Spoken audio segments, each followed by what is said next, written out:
led by the People's President, Advocate Nelson Chamisa, have embarked on a mass mobilization program to build a broad alliance of citizens who will join hands to win Zimbabwe for change, as set out in our Zimbabwe Agenda 2021.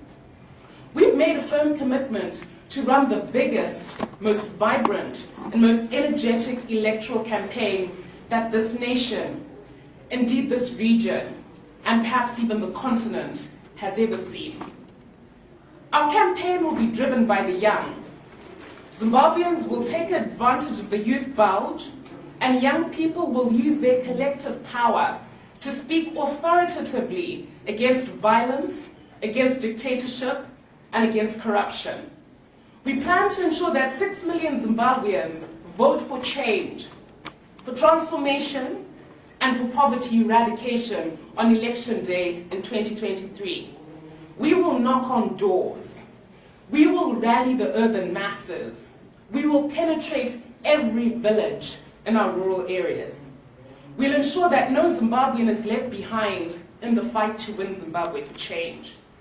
We are building the new, and we're doing this from the bottom up. We are working with the masses, the people, because we know that it's the people who are the wind behind our sails and who will propel us to victory. The people are sick and tired of the failure by Mr. Mnangagwa's regime to deliver on their 2018 election promises and to provide basic services to the citizens. Like most Zimbabweans, the MDC Alliance is asking, how far? How far with the promise that jobs will be created? How far with the promise that hospitals will be built?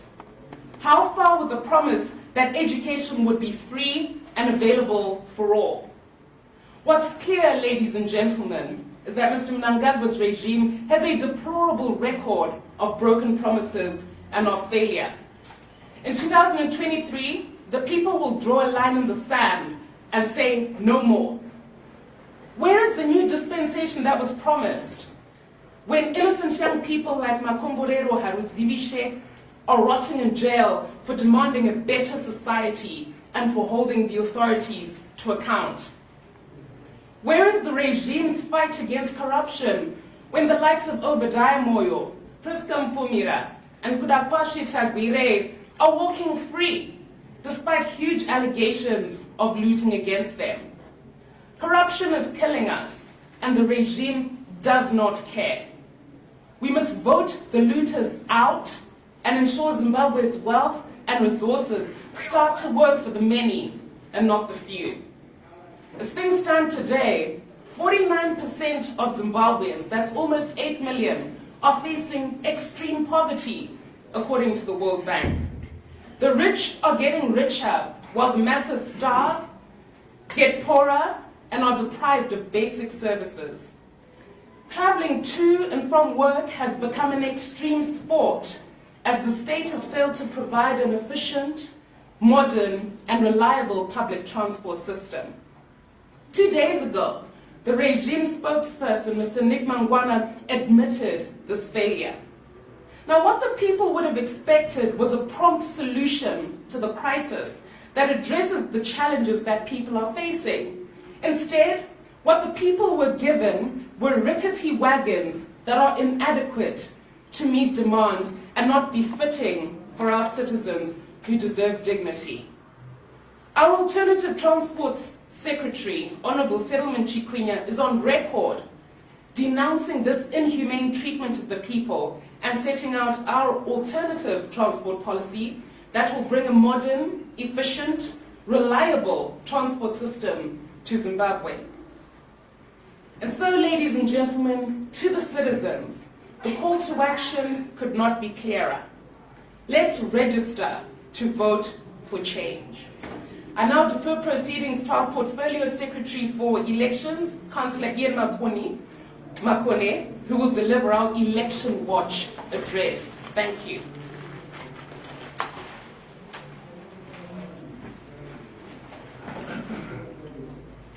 So I can take it off. Good enough distance, so my speed will remain mine. Okay. Thank you very much, Fazai. Just a quick apology. My colleague, Ellen Shiriedenga, who was going to field before me, to deal with issues of the electoral reforms in general, has had a tire puncture. So she is feverishly trying to get here. If she does before we complete, I hope with your indulgence, we can give her an opportunity to go over that part of the briefing. Of course, the issues around electoral reforms we already shared with you a while ago. But it's important that we keep reinforcing the reform agenda so that they remain at the forefront of yourselves, particularly as the fourth state. So let me just focus on the assumption that you have got enough insight into our electoral reforms agenda. But when we come to taking questions, we are happily prepared to go over the same ground if Ellen has not joined us by then. This is a meeting which is taking place after the lifting of the strict restrictions on COVID. And we have, as a party, complied with those restrictions, and for good reasons, which is more than what some hypocrites have done, breaching their own regulations. Today, I wish to focus on two issues which form part of the reform agenda, and that is the accessing of national identity documents as well as voter registration. They are key to everything else that we can do. If a citizen is not registered, they can't vote. And if they're not registered, we want to know why. And if we know why, there should be mitigation. Let me start off with the national identity documents. The relics of the district commissioners remain visible at our 63 district administration offices. Many of the buildings, even the benches and chairs, are from that gone by era. So that tells you how much or how little things have changed at that level of administration. The major difference is that the facilities now have to service more than 3 times as many people as they did during the colonial period. So you can then imagine what pressures that gives on individuals that battle to access identity documents. Without identity documents, they are not citizens, and they cannot access all the facilities that you and I take for granted. So where do the security guards and some of the clerks that process these identity documents get the courage to extort? There she is. Come through.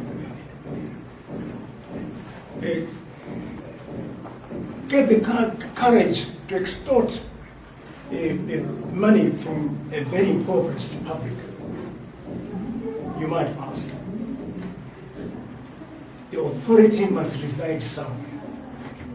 The Mount practice would not be so commonplace, and yet the Registrar General does nothing about it. You and I know it, but we all allow it to continue. So we've got to ask ourselves the questions. Why does the Registrar General allow it to continue? Why do we allow it to continue? Because if we don't take a position on such malpractice, then we really are shooting ourselves in the foot. So what is the solution? Documentation of citizens should be decentralized. And decentralized at what level? That will make it easier for Zimbabweans to access this constitutionally enshrined facility. It is there in the Constitution. It is not a favor from the Registrar General, and yet, particularly young people, they are made to suffer. If we're talking about decentralization, you might ask, say, look, but what proof do we have? In our assessment, something in the region of 30% of the national population today has no ID. And it means, therefore, these people cannot actually access voter registration at all, and therefore will never be voters. They are not citizens. In fact, they don't exist in this country. Assuming the Registrar General was to institute the solution that we propose, namely that the service is decentralized to the administrative wards, then at the stroke of a pen, you got an additional 1,958 registry or centers where people can access IDs. But more than that, we propose that the Registrar General must be held to account, which means that periodically, and we're only asking for a monthly update of just how many people have accessed ID documents. After all, the Ministry of Health, because we're faced with this COVID pandemic, has kept the population well informed in terms of how many cases, whatever one might think about their penetration, but we get to know how many cases have been detected. We get to know how many people have died attributed to COVID. And we get to know how many people have been vaccinated, etc., etc. And this is information that is coming out daily. So the Registrar General cannot tell us that they cannot give us a statistic at the end of each month. I haven't even asked for it at the end of each week, but we could. At the end of each month, how many people have been issued with ID documents, which are a constitutional entitlement. The next issue, and I'm going to speak very briefly today, is to deal with voter registration. It is a core competence in the election cycle that needs to be addressed. We estimate that out of a possible population of 13 million Zimbabweans, a good 27% of them are not registered. And these are mainly young people. Of that 27%, our calculation is that persons that were between the ages of 13 and 17 in 2018 will amount to 2 million people.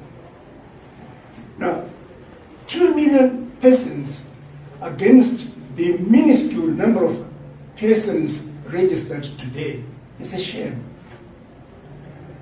So by 2023, at the current pace, no more than 100,000 of these young people will have been registered. And what a shame. election we're going to have.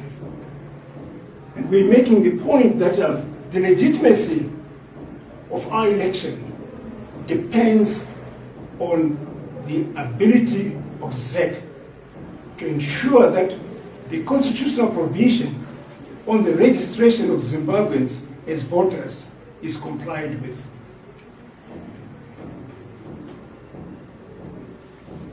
What are some of the facts? They are at present registering, or they say they are prepared to register at 63 district centers. 63 district centers throughout the whole country. Now when you go to the rural areas, some wards or some districts are more than 100 kilometers across or long. The expectation, therefore, is that that unemployed youth must borrow money or beg or steal money from money, board a bus or combi, go and register. What do they find when they get there? They're told they're working to a quota system. And if you are one of the first 20, you get registered. Otherwise, you wait until tomorrow. Must he go back home and then come back the next day or the next day? They won't. So when they say that the existing facilities are underutilized, it's a clear admission that there is no system which is responsive to the reality on the ground. And these are the issues that we're highlighting. We're therefore proposing that all of us impose sufficient pressure on ZEC to do that which they are capable of doing by law, and we wonder why they're not doing it.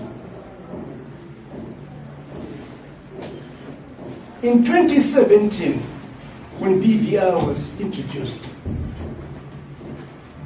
we had enough registration kits for that blitz. Those kits are gathering dust, and it is a shame that we collectively allow that kind of thing to continue. Effectively, what ZEC is doing, and in a certain sense it's the same thing with the Registrar General, is transferring the cost of registration or the cost of acquiring identity documents from the state to citizens. Why?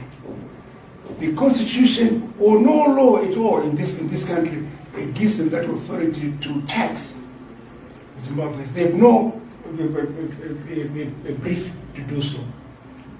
So we're saying rather it is important that ZEC decentralizes, just like we said the RG's office decentralizes at the minimum to the ward.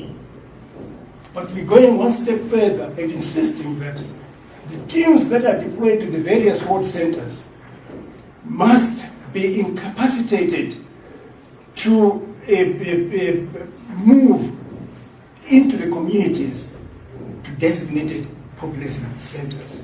Transfer that cost from citizens back to the state. That is the argument. I would not wish to finish off without making reference to delimitation. Delimitation depends on the numbers of people registered in any community, in any environment. So when 2 million youths get registered, irrespective of where they may be, that is the single largest factor in determining where the boundaries are going to be drawn. So if they are not registered, it means that possibly the boundaries will be the same as they are or tweaked a little bit. I have no brief to volunteer what those boundaries should be because I haven't got the facts. But I dare say that when these 2 million people, the young plus the leftover citizens who were not registered as a July 2018. When that total number is registered, surely the complexion and the map, electoral map of this country will change significantly, and it will surprise not just me, but all of us. That is the nature of struggle that we're in. Because if change is going to come through the ballot box, then we better make sure that the facilities are in place to ensure that the citizens can talk. If we don't get them to get IDs, and if we don't get them to get registered, then the whole thing is a joke. Those that want legitimacy, they better listen and listen good. Because legitimacy is conferred. It's conferred by the voters. We have 20, as I said, 30% of the population without IDs. They're at the margin of society. We have 27%, let's say 27% of youths that are not registered. They are also at the margin of society. And I dare say, delimitation without this issue being addressed, or any election without these issues being addressed, is a sham, and it will remain illegitimate. I promise not to speak too long. I kept it as short as possible as I could, confining it to these two important competencies. And I promise that COVID or no COVID, the discussion that we're now having will continue more regularly, and will bring in issue by issue so that we can discuss it, and through yourselves ensure that the population is well informed. I thank you. Thank you very much. That was our Secretary for Elections, Councillor Ian Makone. Now, without further ado, I'm just going to open the floor up to members of the press to field questions arising from what Councillor Makone has raised, and as far as our election watch and the update of just how ready the state is to run the election, which is looming. So please, if you could kindly raise your hand, and having raised your hand, just identify yourself and your news house, and then we'll take your question. Thank you. Please confine yourselves to one question per journalist, at least for the first round. Thank you. Yes, sir. Now, Samuel Sakawira, I'm with two signatures. Thank you. I just want to find out, in the wake of the problem that you said with regards to voter registration, what is the MDC Alliance doing to make sure that a first-time voter does register to vote? It's precisely what we're doing. We are doing our bit to register those young people, first-time voters, as you call them, under extremely difficult conditions. And I repeat what I said. It's not going to happen if we do not transfer the cost of registration from citizens to the state. Okay. I think you've heard that the tempo is rising, and we're urging the citizens, wherever possible, within these difficult constraints, to nevertheless get registered. So you're not just going to sit back. But we're saying the people that must be held to account are those two institutions, Registrar General and SEC.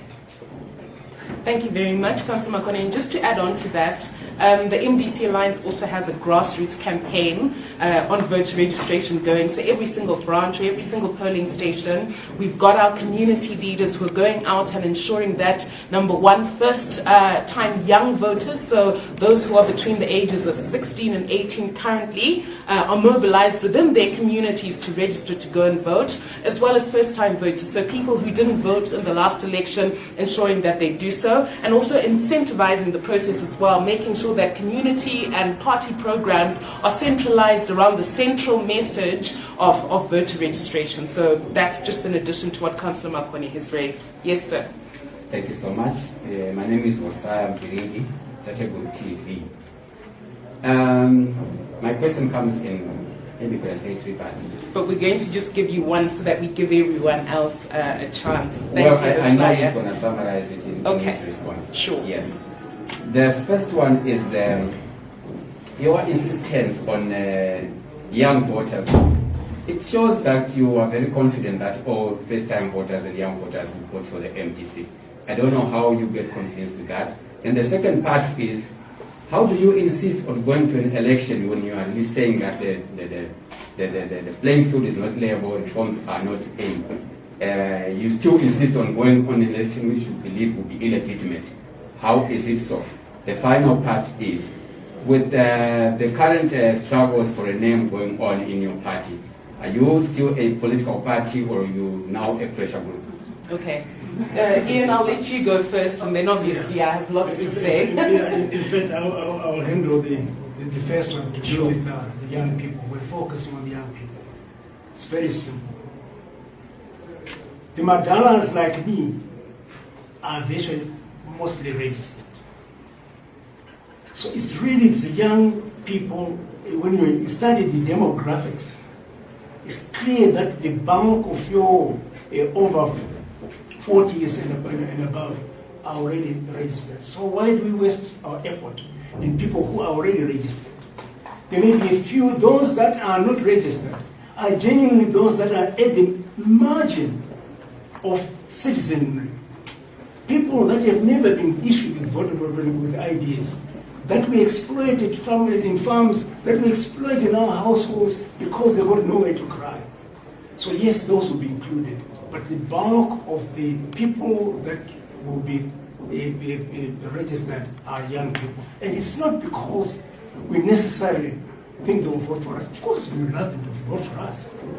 But it is their entitlement. Thank you. And just to add on to what Councillor Makwane is saying, is the MDC Alliance, it's not as though we are going to do a voter registration campaign and then sit on our laurels. I indicated in my opening address that we're going to launch a massive political campaign for 2023 that's going to center on the daily struggles that Zimbabweans face. So for young people, it's going to be the unemployment crisis, the education crisis, the public health crisis, the transport crisis, the failure by Mr. Mnangagwa's regime to deliver on his promises of 2018, to uphold constitutional freedoms, and to deliver a Zimbabwe that young people can be proud of. Young people are not stupid. Young people know that the country is not working for them. The country is working for looters. As things stand, almost every young person is trying their best to leave the country to get a passport because there are no opportunities here. And our clear message for the young is register to vote. And then once you register to vote, the kind of change that we promise is change that actually services your needs. Coming to the second question that you raised around electoral reforms. Now, whatever happens, we are going to participate in the 2023 election. We've indicated aspects that need, to be fixed. For example, we need to demilitarize ZEC and its secretariat. We've indicated that the media space must be opened up. We've indicated that the constitutional imperatives around ensuring that the vote is verifiable, is credible, is free, and is fair, and that the electoral landscape is one that delivers on what Mr. Makwane describes as a legitimate election. That said, we have a plan in place to ensure that we overcome rigging. And the central aspect of that is to ensure that we overwhelm the system.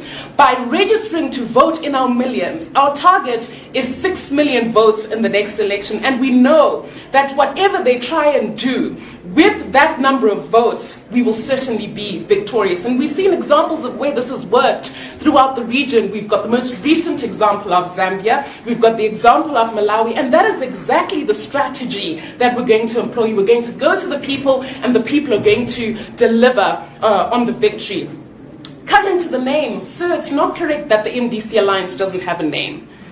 The MDC Alliance has a name, and it's the MDC Alliance. That is the party that participated in the 2018 election under the presidential leadership of Nelson Chamisa, and it won the votes that it did. That there are shenanigans and machinations by the regime to try and steal that name is a separate issue, but it doesn't detract from the fact that we have a name, and that name is the MDC Alliance. We've all obviously said that, you know, we are building the new. And we certainly are building the new, but from a factual perspective, the name is there. I've said time and again that the people know their leaders, the people know their structures. We are very strong on the ground. We continue to hold meetings amongst the people and the communities, and the people are very clear. They know who their leader is, and you'll recall with what transpired with the MDC Alliance is that the name, after the formation had been built by President Morgan Tsvangirai, as he then was, the very last thing was to say, okay, so what should we call this formation? But the people were already clear that whatever little outfit that Madam Kupe at the time was running was not the legitimate People's Party. We say and we emphasize that whether the name changes or doesn't, people know who the People's Party is. And to call us a pressure group is to be completely divorced from the facts. We are a political party, and what we've emphasized is that we're going to take leadership in building a broad alliance of citizens to fight to win Zimbabwe for change. I hope that takes care of the name question once and for all. Thank you. John Pasim, Channel Africa, SABC. My question is on how you were expressing your displeasure on what is happening at ZEC and the Registrar General. You were also saying just now that the youths are not stupid. Equally, I think ZANU-PF is also not stupid. I don't think just by merely saying from 2000 up to now that they need to register certain people, the people who are alienated, especially those from Malawi, Zambia, Mozambique, and so forth, they need to be registered and so forth. They've deliberately not done that. Do you think they're going to do it now that you've said that? We are going to keep thumping the tables until they do it. That's for sure. Because if they don't do it, don't forget that they need legitimacy. If they don't do that, they remain illegitimate. And see where we are. And you think they care that they are not legitimate? I think they care. She just gave you the example of the hurried measures they've tried to implement because of the chaotic changes they've tried to introduce on transport, which would favor just a few people, the cronies. There was enough noise from all of us. That is what will change there. I'm quite sure of it. And just to add to that, you must never underestimate the power of the people, especially when they come together. We saw what happened in Zambia. Edgar Lungu also said, well, I don't care, I'm definitely going to win. Tomorrow I'm going to hand power to myself. But what he didn't budget for is the overwhelming commitment by the people, number one, to have registered to vote, number two, to turn out on voting day, and most importantly, to protect and defend the vote. So it's a question of, in addition to ensuring that the 6 million people vote, we're putting in place measures to ensure that people protect and defend that vote and ensure that all polls are secure. And once that's done, like I said, there is evidence. There is state practice of what happened in Zambia, what happened in Malawi. So it's not a question of does Mr. Mnangagwa want to go or not. If the people speak and the people say no and the people vote and the people protect that vote, victory will be secure. Yes, sir. Okay, I'm Zimbabwean from SlyMedia TV. So you spoke about defending our votes. What is the strategy going into the next election in terms of having polling agents at the polling stations throughout the elections? What is the strategy going into the next election? Thank you very much. Well, I'll let you. And I've got a big mouth. Go ahead. Yes. You heard our spokes talking about grassroots organization. We are not sleeping. We will field agents at every single polling station throughout in the length and breadth of this country. There will be no loophole like they had in 2018. I assure you.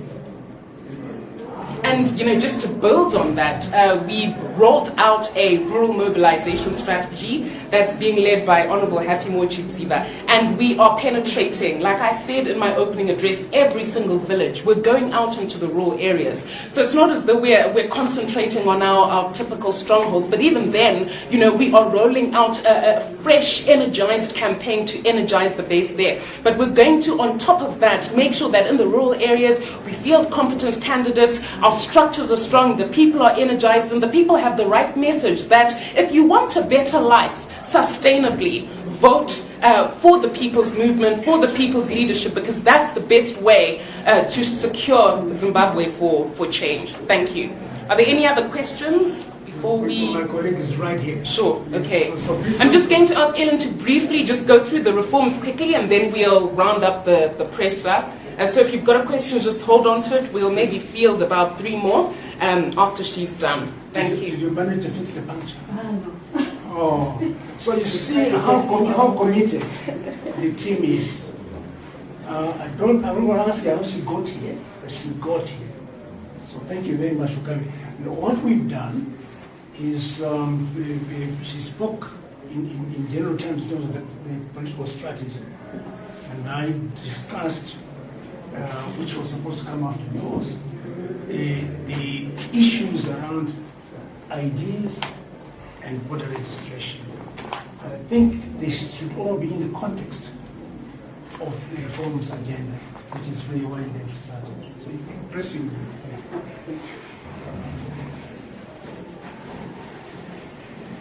Thank you, Councillor Makoni. Good afternoon, everyone.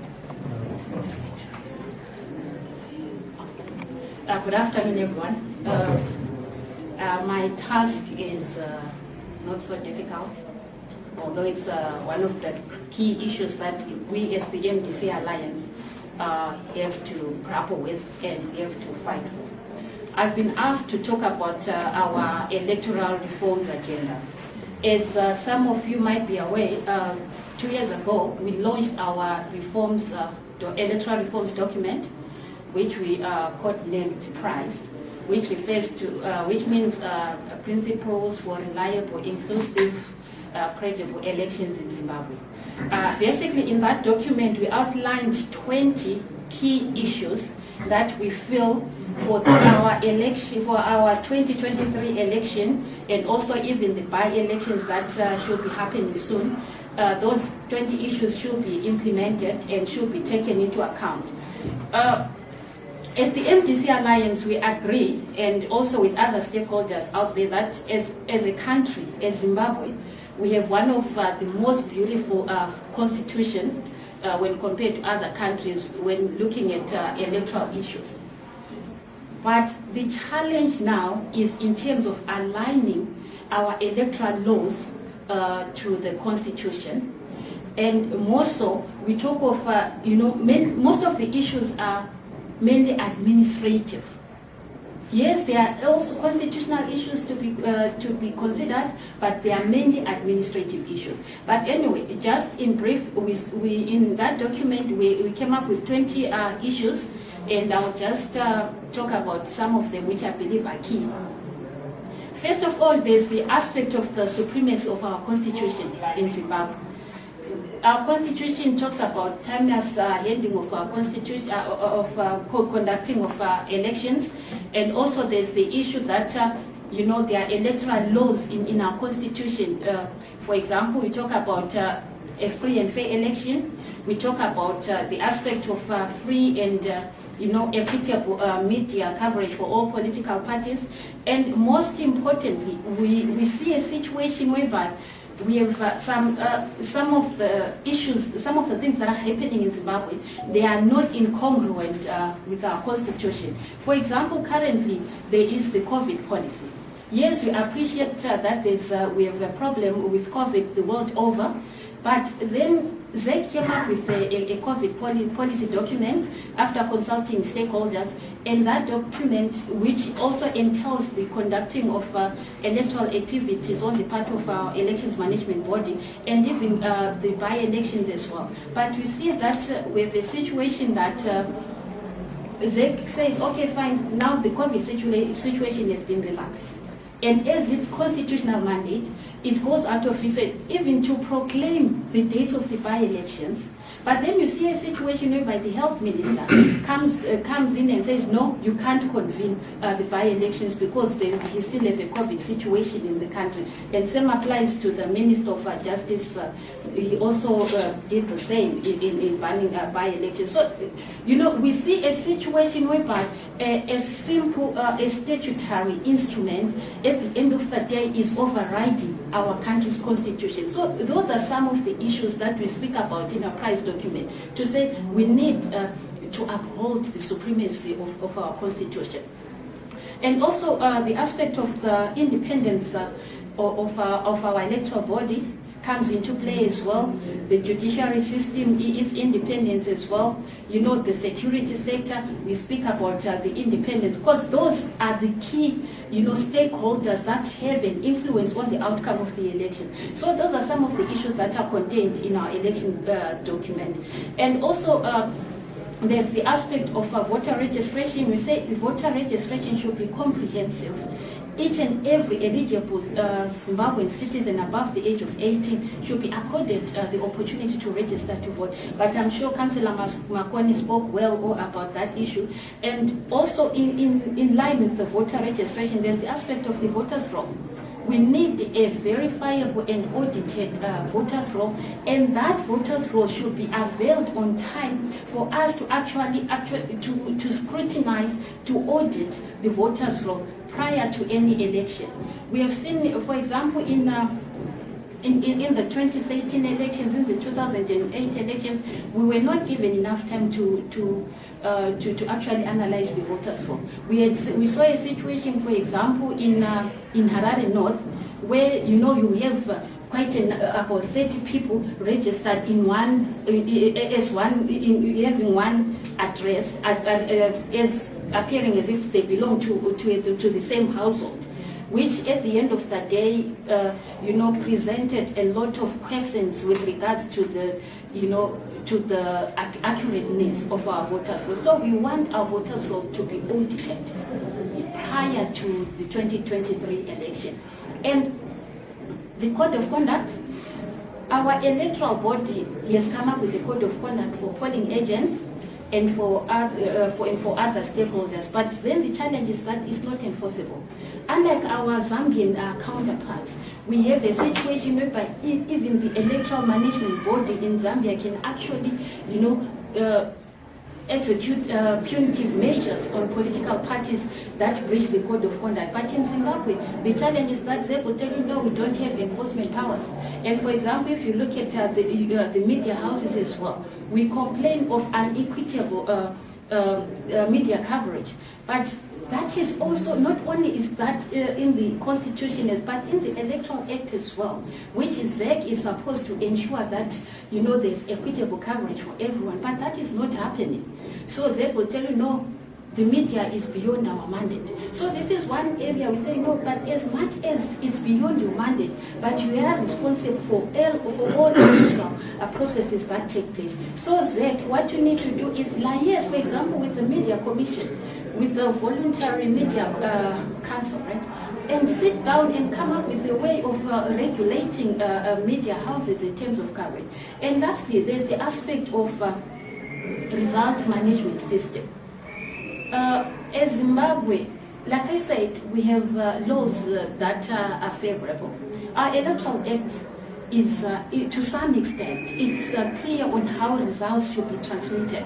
But administratively, it's a different situation. For example, we talk about the fact that after the polling has been closed and counting done, results should be posted by the door of any polling station. But that was done mostly for council election results, for constituency MPs as well. But for the presidential, that was not done in most polling stations. And then now you get a situation whereby one ZEC commissioner would say, no, as ZEC we cannot declare, presidential results at ward or constituency level, but people would have voted in their respective wards and in their respective constituencies. Surely posting results by the door is not, it's not announcing, it's not declaration.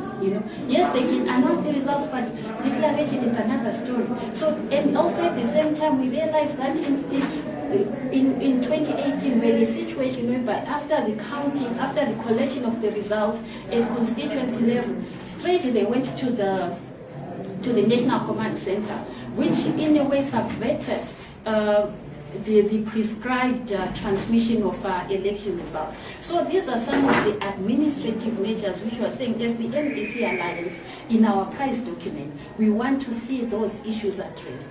And prior to the 2023 election, like you indicated earlier, time is not our side. But as the MDC, we are pushing for that. We are not doing it alone. We are involving other stakeholders, particularly in the civic society, to help us ensure that those reforms are taken into account. And most importantly, the citizens. The citizens are not stupid. The citizens know what is right, and they will definitely fight for the reforms. Thank you. Thank you very much. Thank you so much, Ms. Shirielenga. So now if there are any remaining questions, I'm going to just take 3 more, then we're going to conclude. Yes, ma'am. What traction do you expect to get